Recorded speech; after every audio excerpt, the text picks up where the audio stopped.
Nous sommes de retour sur Direct Investisseur et c'est le moment de la Bing Traders Cup. Alors, il s'agit de la dernière semaine de cette compétition qui se termine donc le 28 novembre. Elle avait commencé le 6 octobre, donc 8 semaines de compétition avec 7 experts. On va peut-être revoir un petit peu sur votre écran, Antoine. On va voir donc ces 7 experts qui se sont affrontés durant ces semaines. On avait donc William Jacques, Rodolphe Vial, Lucie Lalouse, Franck Morel, Benoît Rousseau, Stéphane Solutoy et Pierre Sabatier qui se sont donc affrontés durant ces 8 semaines. Et bien, si on peut aller maintenant sur le classement général, on va voir que la gagnante, eh bien, c'est vraiment Lucie Lalouse qui vraiment se démarque vraiment très largement en effet des autres experts. Au début c'était assez, tout le monde était un petit peu regroupé et puis à partir de mi-octobre, dès que finalement à partir du crash, du mini crash du 15 octobre, du 16-15 octobre, eh bien elle a complètement décollé. Elle termine donc avec une performance globale de plus de 89%. Depuis donc le début de la compétition. Alors en termes de palmarès, on voit que donc la première position c'est Lucie Lalouse de Trininsat donc qui la tient avec donc plus de 89%, je viens de le dire. Deuxième position c'est Stéphane Solutoy de Robot qui est Technibourse qui donc tient la deuxième position du podium avec 3,40% de performance globale. Il est donc en la ligne bleue. Les personnes, le classement des petites vignettes ne correspondent pas au classement. C'est évidemment par ordre alphabétique. Donc il faut bien voir le code couleur.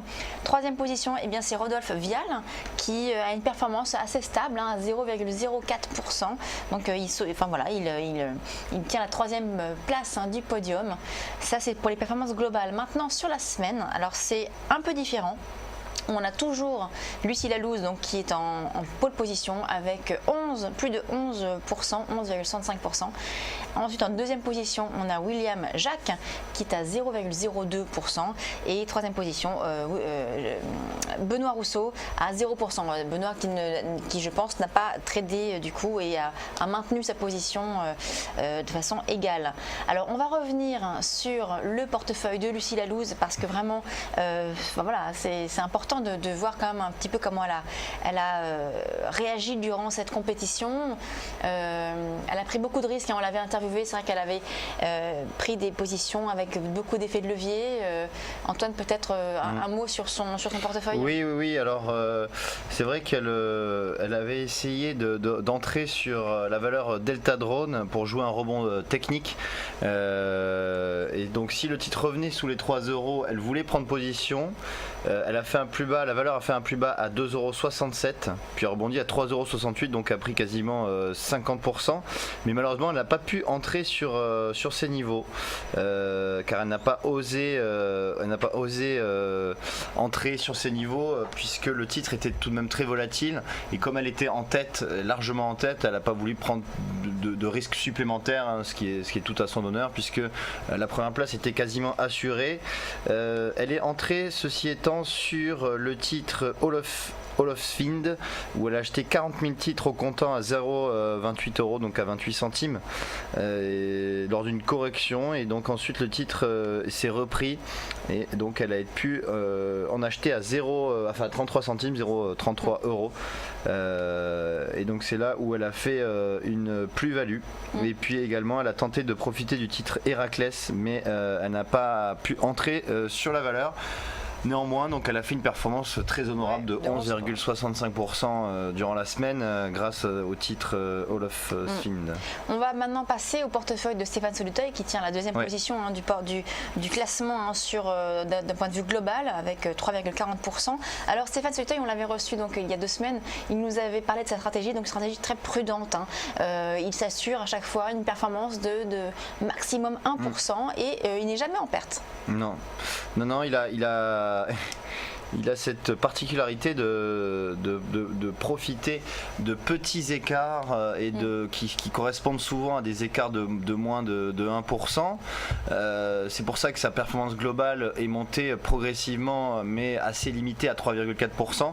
Mais tout de même, il est deuxième du classement général, donc c'est tout de même une belle performance pour Stéphane Solutoy. Alors, qui n'a traité que les futurs, le futur voilà, CAC. alors il traitait le futur CAC et il pense penser à une petite correction de cet indice puisqu'il ne faisait plus grand chose, il était dans une phase de consolidation.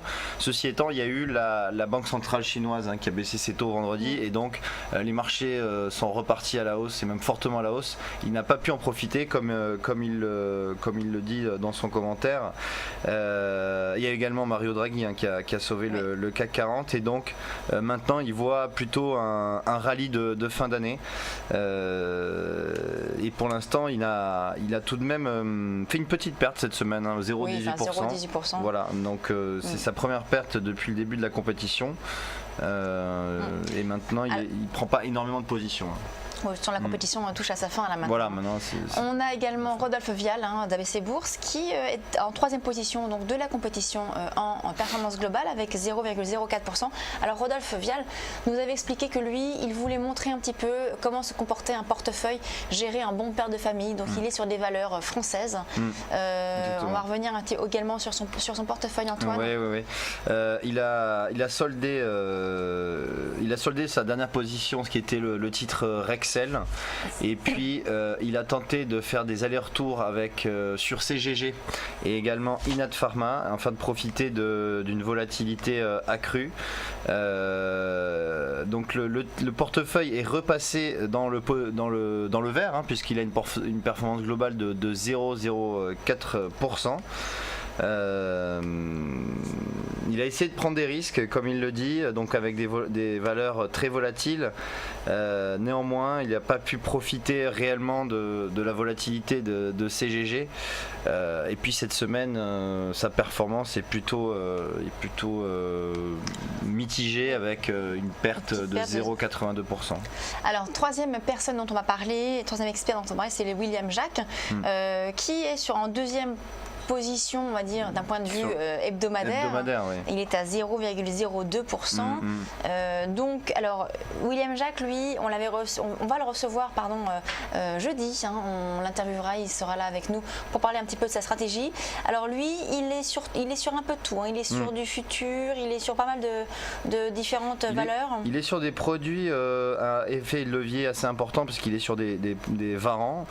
Également, il a pris donc des puts sur GDF Suez, GDF Suez, et donc il a vendu des poutres, à 18,82, donc 19. Alors le calcul Antoine. Le calcul, c'est qu'il a une performance de 0,02%.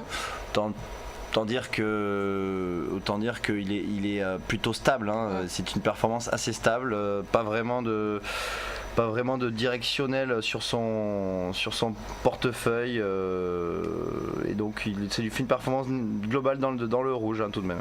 Oui, il est à moins 3%. Alors si on revient un petit peu sur le classement, on va dire ce tableau qui est assez parlant des résultats de la Bing Traders Cup, on voit donc que Lucie Lalouz qui en effet se démarque littéralement du peloton. On a quand même ex aequo au niveau stabilité, on a Stéphane Sauduteuil, Rodolphe Vial, également Pierre Sabatier et William Jacques, donc qui sont tous les quatre vraiment ex aequo. On a après donc en négatif Benoît Rousseau qui ne bouge plus, qui reste à ce niveau-là. On l'avait reçu donc Benoît Rousseau nous avait expliqué que c'était une façon de trader qui était très différente de ce qu'il faisait d'habitude parce qu'il a de par le montant du capital qui était limité selon lui, et on voit également donc Franck Morel qui lui aussi s'est démarqué mais plutôt dans le négatif parce qu'il a voulu jouer à fond la carte de la baisse du CAC. Alors malheureusement évidemment et des indices américains aussi. Des indices américains, mais évidemment ce n'est pas le cas, donc il a souhaité jouer le tout pour le tout dans l'esprit d'un compétitif. Et bien ça ne remet pas en question sa stratégie parce qu'évidemment les indices peuvent très bien se retourner, mais c'est vrai que dans un temps limité, forcément le problème de sa stratégie c'est qu'il a pris un effet de levier beaucoup trop important, ce qui lui a fait perdre 84% de son capital. Donc il y a quand même des choses à redire, je pense, sur sa stratégie. Alors, c'est la fin de la Bing Traders Cup. Nous recevrons donc jeudi William Jacques, avec qui nous parlerons de sa stratégie. Et vendredi, nous recevrons également un responsable de Bing pour parler un petit peu justement de ce palmarès. Merci à tous. On se marque une courte pause et on se retrouve dans quelques instants.